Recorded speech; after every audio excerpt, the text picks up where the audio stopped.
السلام علیکم ورحمۃ اللہ وبرکاتہ ناظرین، آج کی ہماری ویڈیو کا جو ٹاپک ہے وہ یہ ہے کہ دعا کیسے قبول ہوتی ہے۔ دعا کے قبول ہونے کے دو اہم کام، یعنی جن کے ذریعے جو ہے وہ دعا قبول کی جاتی ہے۔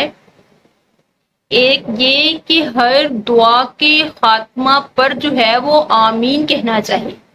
جو شخص ہر دعا کے اختتام پر آمین کہے گا وہ جو ہے وہ اپنی دعا کی قبولیت کے ہونے پر جو ہے وہ مہر لگا دے گا، یعنی اس کی دعا جو ہے وہ قبول کی جائے گی۔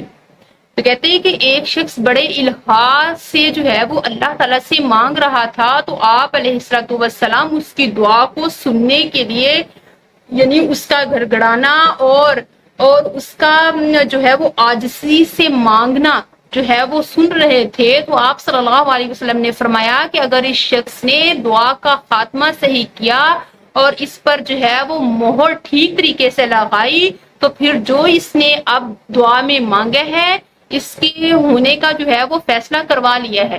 تو ایک شخص سے پوچھا کہ یا رسول اللہ، کہ دعا کا خاتمہ اور اس کے اختتام پر مہر کا ٹھیک لگانا، اس کا کیا مطلب ہے؟ یعنی مہر کیسے لگتی ہے دعا کے اختتام پر؟ تو آپ صلی اللہ علیہ وسلم نے فرمایا کہ دعا کے اختتام پر آمین کہنا، یعنی اے اللہ میری اس دعا کو قبول فرما لے۔ دوسرا طریقہ قبول ہونے کا یہ ہے کہ انسان اللہ تعالیٰ سے یقین اور بھروسے کے ساتھ دعا مانگے، یعنی جب وہ یقین اور اللہ پر توکل رکھتے ہوئے مانگے گا تو اللہ تعالیٰ اسے ضرور عطا فرمائے گا۔